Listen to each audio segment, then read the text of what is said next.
Once we can start exploration going again, we'll quickly add new resources and reserves that will justify an expansion of the mine. And maybe we can take it to 1,500 to 1,000 tons a day over the next couple of years. And potentially, I see this growing to maybe 3,000 tons a day, provided that the exploration works out the way I believe it will. Welcome to the My Future Business Show, where we get you in front of your best audience and keep you there. Not only are we interviewing the biggest names in business to help you become even more successful, we're inviting you to book your spot on the show to help you grow your business. So at the end of the call, make sure you fill in the interview application form at myfuturebusiness.com/interviews.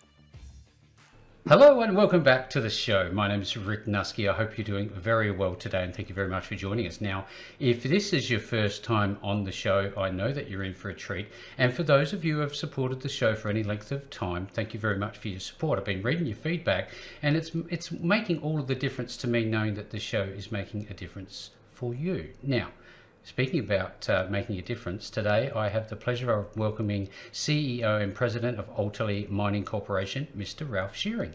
Welcome to the show, Ralph. Thank you very much, Rick. Pleasure to be here. Yes, absolutely. A pleasure to have you here. We're going to be talking all things mining. We're going to be taking a look at local and global events and how they're having an impact on the mining sector. We're going to look at the day-to-day operations, management structure and governance, amongst other things, as well as the opportunity that awaits investors. But before we do any of that, Ralph, where are you calling in from today? I'm located in Vancouver, Canada. Oh, beautiful. Has that been home forever? Well, for quite a while. I grew up on Vancouver Island, and when I started university, I moved to Vancouver and kind of call it my home base ever since. Fantastic. What do you love about the place?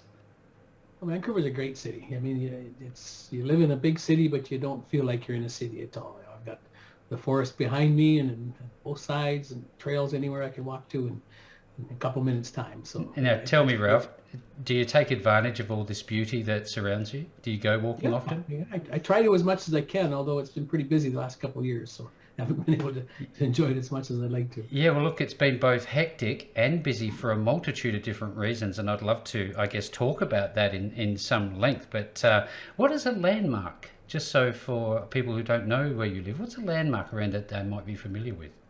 In Vancouver? Yeah. Oh, well, like, see, there's this tourist type attraction, suspension bridges across very large gorges. The ocean's right there, Grouse Mountains up top. You can go skiing and have a nice dinner up on the top of the mountain overlooking Vancouver. Very nice, very nice. Many of them around. So in terms of other hobbies and sports, do you actually do anything else other than, I guess, hiking and walking? Yeah, I do. Well, I do a lot of walking. I try to keep myself in good shape, get some exercise in. I still play old timers hockey. I probably should hang out my skates, but I'm stubborn here and still get out once a week during the season, try to score a goal. And are you a bit of a hacker on the court or not? I've played a lot of hockey in the past, so I get by. I'm 65 and I play in a over 50 league. Looking fantastic. Now, I'm wondering, when you have some downtime, which I guess is not much, how do you spend it? What's the quality of time spent on? Is it movies? Is it going out? What do you like to do?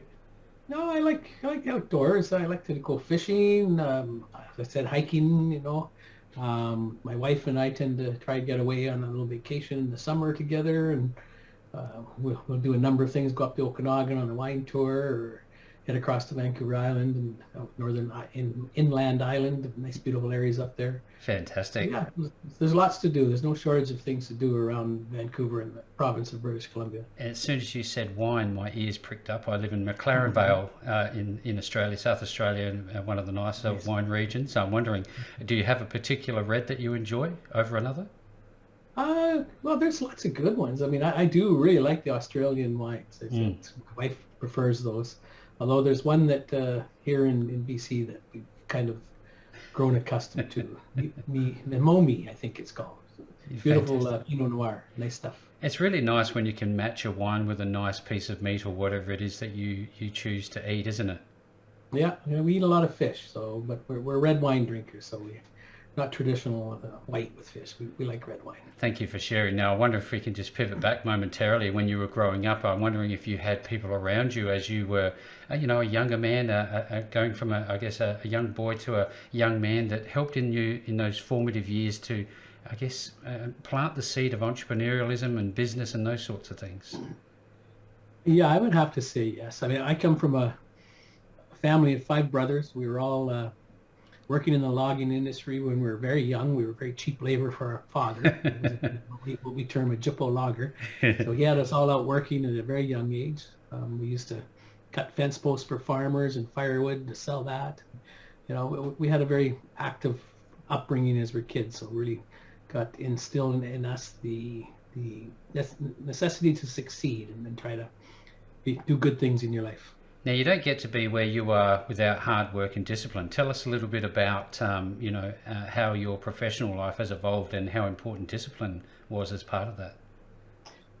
Very good question. I mean, I graduated from the University of British Columbia with a Bachelor of Science degree in geology back in 1981 or so. And then I worked for a bigger company throughout Canada, northern British Columbia, over into northern Quebec and Ontario, into Nova Scotia, and ran around the bush searching for minerals for these companies, getting a very good background in mineral exploration and development. And then around I can't remember now, early 90s, I guess, got laid off. No, even earlier than that. It would have been about 85, 86, I guess. Got laid off from the big company, and I started my own exploration services company. Mm-hmm. Started doing line cutting geophysics on a contract basis for mining companies. Mm-hmm. Then one of the guys that was working for me was a diamond driller. He had an old diamond drill, and we were talking away, and I thought, well, you know what, I'll try and find you some work for your drill, and we go into partnerships. We did that, and we actually had a very successful diamond drilling company for a number of years, and worked for the Hunter Dickinson Group. Our biggest project was over a 500,000 foot drill program for them. Wow. So we grew very quickly into a little significant drilling company. Mm-hmm. And then, things got bad. There wasn't any money in the industry, so no work around. And Happens. I actually started this company in 1987 with a colleague of mine from university, and we worked together.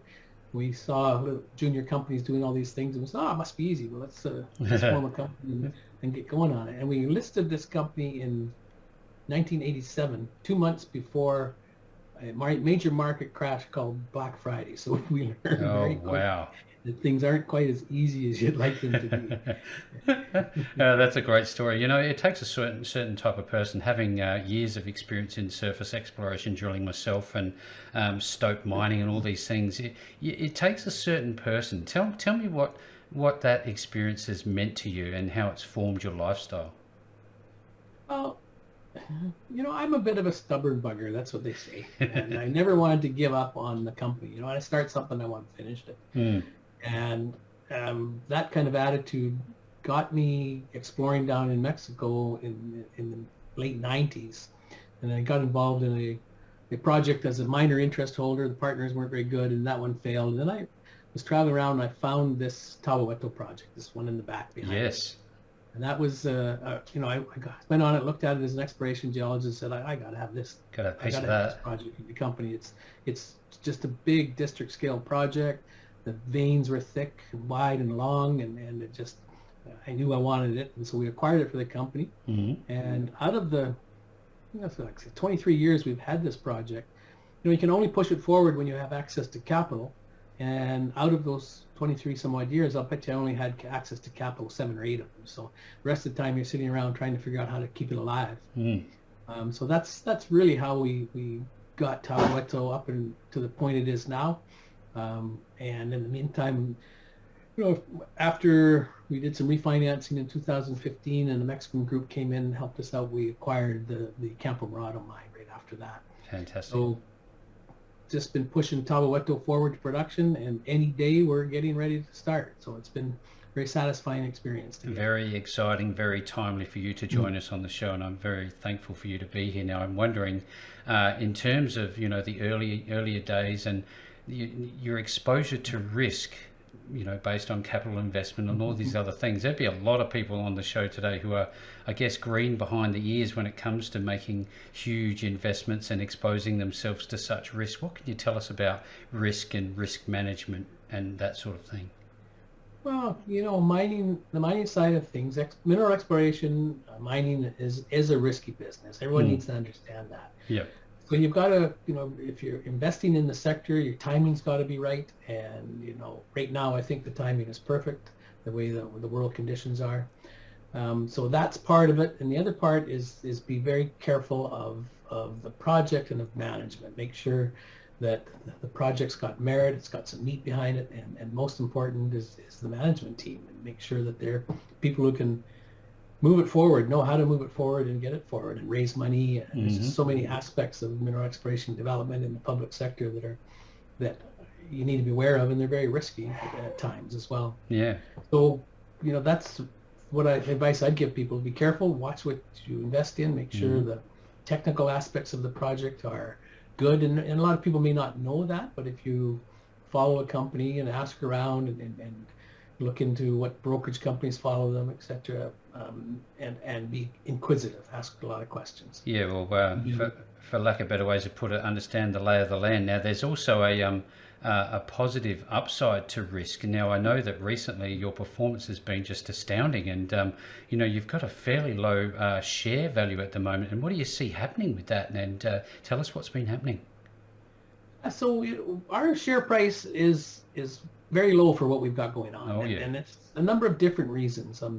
We had a bit of a tough past, and 2 years ago and prior to that, we were really struggling, and we were running our Campo Morado project, and zinc prices were low. We were losing money.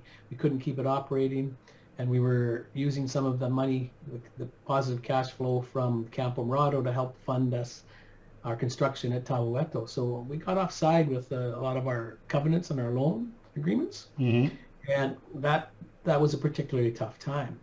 But it started to turn around in 2020 when we had some management changes. We went in and got Campo Morado back in operation, really started paying attention on the people that we had employed there, hired a great mine manager who came in and really started to clean up the project, reduce the costs, and at the same time, metal prices started to increase for us. So it was a double whammy, and some very good things started to happen. And then with that success, we were able to get ourselves back on side with our lenders, renegotiate our loan agreements, giving us time to fund and get Tahuehueto back in construction. And that's what we did. So we've been back on Tahuehueto for about a year now, and we're just pushing forward. The mine's being built, and we are very, within days, ready to start up this project with one ball mill. Yeah, wow. That's a real big catalyst for us, because now we go from a one mine company to two mine company. And not only that, this Tahuehueto mine, the one we're bringing on production now, it's primarily a gold project. So we expect to have over 60% of our revenue coming from precious metals once Tahuehueto is in full production. And that should allow us to get a re-rating as a high-growth precious metal producer. And yet we still have a strong component of base metals at both at Campo Morado especially. And that gives us some protection from potential problems in the gold market. So we've got a bit of flexibility to move around and produce at any particular zone in Campo Morado. And it might have more copper, might have more zinc, depending on what metal prices are like for any particular commodity we're producing. Yeah, that's wonderful feedback. Thank you very much. Now, Ralph, I always think about topography and boundaries. Now, from an operational standpoint, how difficult, given, I guess, the lay of the land on these projects, is it to get people in and out and support them? Oh, well, both projects have a little bit different access. At Campo Morado, we're close to a community, major highways right there. So we're about a 20-minute drive off of from the community of Arcilia in the state of Guerrero, and access is good. We have electrical grid power right to the mine site, so everything at that mine is much better than Tahuehueto. However, even at Tahuehueto, we can drive to this project at Tahuehueto in about 6 hours, 5 to 6 hours from the nearest community. as well, just from working on the project itself, you can see behind me, this is very rugged topography. Oh yeah. And, as challenging as it is, we can still make roads. You can see the drill access roads behind me. So we can make access roads pretty much anywhere we want to. But this very challenging topography actually makes this a very low cost mine, because we just drive a tunnel right into the side of the hill, and we're driving drop our ore into ore shaft, ore pass to the production level, and we drive it out in a dump truck to the mill. And the mill's only about 300 meters out of the entrance of the portal, main production portal. So it is a really low cost producer because of the topography, and it's such a high grade operation that's very profitable for us. So what do you go ahead? Go ahead. No, go ahead. So what are your production estimates, and what sort of breakdown in minerals do you expect to see as a percentage, I guess? So around 70% of this project Tabalueto will be gold production. Right. The 12% will be silver, and the rest in base metals. Our costs here are looking at we just started publishing a new pre-feasibility study. So we actually filed that this afternoon on our government filing system. Yep. And the press release is going out tomorrow morning on the economics of it. But it's a very robust project. We're going to be producing gold here at $844 per gold equivalent ounce. And gold right now is $1,900 plus. So it will be quite a profitable situation for us. I touched on boundaries, and obviously with boundaries comes neighbours and relationships, and veins don't just stop at the border, do they? Now, what are, I guess, some of the relationships that you have going on around, just so investors got a bit of an idea? Well, we're very lucky on Tabalueto. As I said before, it's a district scale project. Yeah. And we've only explored a very, very small portion of it. Yeah. So this district's about 12 kilometers long by 8 kilometers wide. We only have one competitor in there who has a small amount of ground around our internal block of concessions. And that's a very major mining company. It's Fresnillo in Mexico, one of the biggest mining companies in Mexico. And incidentally, the CEO of Fresnillo, his brother, Ruben Alvidrez, is one of our directors. Yep. So we have a decent relationship with that group, but their ground is not critical to our project. Your main project, yeah. We actually own about 83% of the prospective ground within the Tabalueto district. Yep. In our concessions. So it's we've got the bulk of the prospective ground in our concessions. That certainly would increase the rate of confidence for prospective investors looking at this today, and that's wonderful feedback. Thank you very much. Now, in terms of your exploration potential, the XY pattern grid, it's very hard to follow that because you're not on sort of flat land. What are your plans to, scale over this rugged terrain? Well, there's just so much exploration potential. I'm gonna just try and point some things out here for you. Yeah, absolutely. I'm not sure if it's going to show. No, just use your finger. I think it'd work better. Okay, so this zone, it's all backwards. So this zone here, this is the El Creston zone, and gotta get it going the right way. It goes up left over is right. Yeah, it's funny. It goes up over this hill, and on the other side. Well, it comes out the other side up there. It's all backwards. Sorry. It's that's fine. I get it. But anyways, it goes. We have the structure from Cinco de Mayo down here. Yep. Yeah, and go up and go over. There's Cinco de Mayo, and the zone comes up here to the Creston area, and then continues up the hillside. Yep. Goes over the other side. So right over the other side here. Yep. That peak. Pick the zone up again, and that's about 3.4 kilometers distance that we have on that one structure, and it's still open in both directions, and we still have not found the limits of the mineralization to depth along that structure. All our drilling is from surface. It's about, not average hole is about 200 meters. It just gets too costly to drill from surface when you go deeper. So a lot of our exploration potential is going to be from underground. Or angular cuts? Sorry? Do you do any angular drilling to... Yeah, we'll do fan holes, underground, up and down holes, from cross cuts within our underground workings. Yeah. And we expect that there's one area let's see if I can find it again, between up here. Yep. See that big rock above I certainly do. my finger there? Yep. That's a younger rock that covers over the main zones. And we haven't been able to drill under there. And there's about 600 to 700 meters of unexplored distance along our major structure that has not been drilled yet. And we've drifted in about 150 meters along that structure, and we're in mineralization all the way. And I believe that once we get continuing to work underground, extend that underground at it, and then provide drill stations, it will drill off that area between what we call our Perdido zone and Santiago zone, which is over the other side of the hill. And I think that's going to potentially add a third to our reserves and resources. Oh, wow. And with that, we expect to justify an expansion of the mine we're actually building. So we're building a 1,000 ton per day underground mining operation.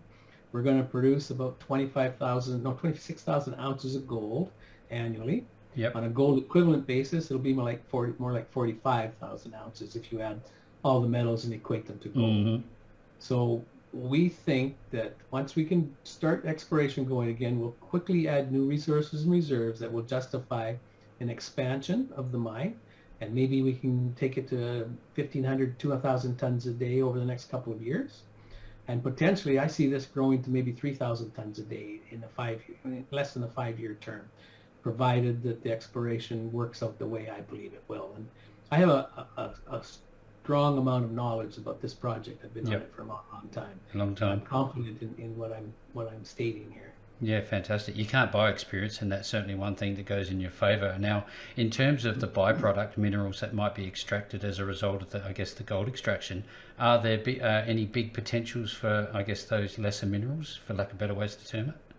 Well, we have a decent amount of silver. We have about, I think it's 60 grams of silver. So that's not quite 2 ounces of silver per ton. We have a couple percent zinc, percent and a bit lead, and there's a little bit of copper too. So we'll be producing 3 concentrates, initially 2 concentrates, a lead and a zinc concentrate, and the vast majority of the precious metals go into the lead concentrate. So we sell a very precious metal rich lead concentrate. Yep. And the other commodities are minor in the sense of probably, I think silver is about 12%, 70% gold, so less than 20% contribution to revenue from the base metals. Yeah, it's a constant variable, if there is such a term, isn't it? You can't really be sure. I mean, you might hit a major strike of silver in the next day or so. You just wouldn't know. No, that's very true. And these epithermal systems tend to be zoned. So the further you get away from a heat source, you might get more gold, might get more silver, less base metals. So that's all will be found out or known as we continue to explore the project. So tell us a little bit, if we could just pivot a little bit and talk about global events. Is anything that's happening around the world, you've got your COVIDs, the war, and all this other rubbish that's happening at the moment. Has it impacted the way that you're running the business at all, Ralph?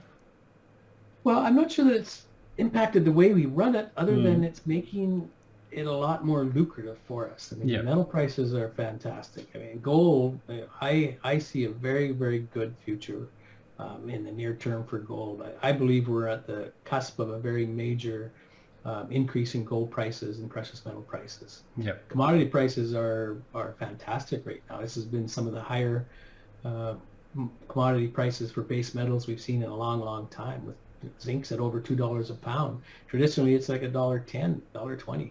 So, these are very good times for mining companies, and yet, we're not seeing the interest paid to us from the markets yet, and especially our company, because of the development in the past. And I believe that once Tahueto comes on stream, people start to look at our financial statements, which really aren't that bad as they are from Campo Morado, because we've been doing very well in Campo Morado, that you'll see a very good re-rating of our company, and we'll start to achieve the market cap that we believe and know we should be achieving. Yes, absolutely. And tell us a little bit about your shareholder institutes that are involved with your organisation, then we'll pivot on to management.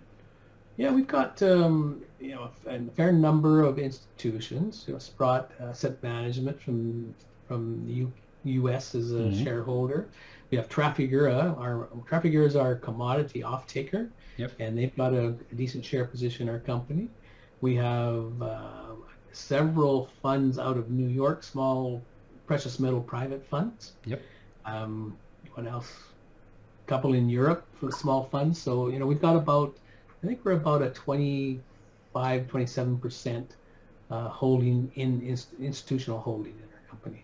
Fantastic. Thank you very much for the feedback. Now, in terms of, I guess, the board of directors and management in general, I guess more at the operational level as well, tell us about David Rones.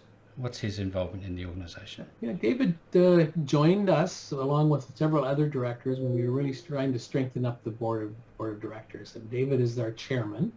So David is the managing partner, managing director of Endeavour Financial. Endeavour Financial is a very strong mining group out of the UK that has helped put deals together, funded mining companies to the tune of several $1 billion. So they've got a strong group behind them, a strong track record of success, and their team is available to us to help us. And we're really planning to grow the company further than the two assets we have.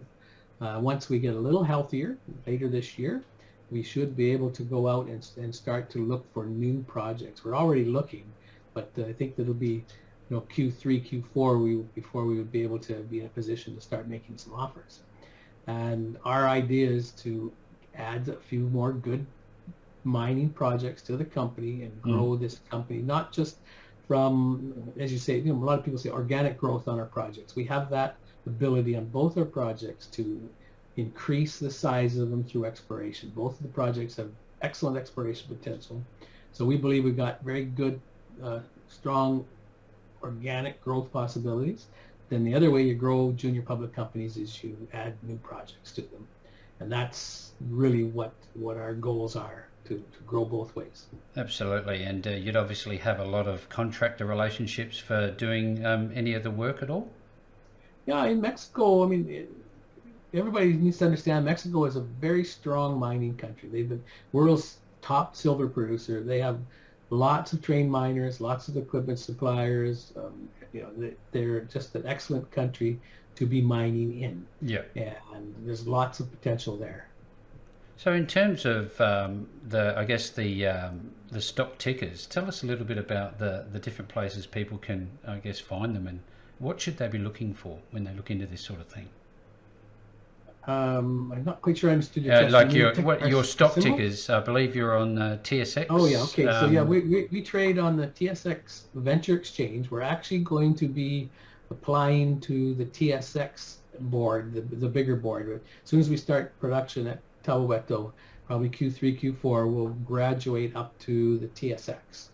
So our symbol right now on the TSX Venture is ATLY, or ALTY, I'm sorry, Altaley. And in the US, you just add an F to that, and we trade on the OTC QX board, which is the highest one on the OTC. Fantastic. Now, I know there'd be a lot of interested people listening into this now. If they want to find out more information, some in-depth, really information about governance and that sort of thing, where would you be pointing them to?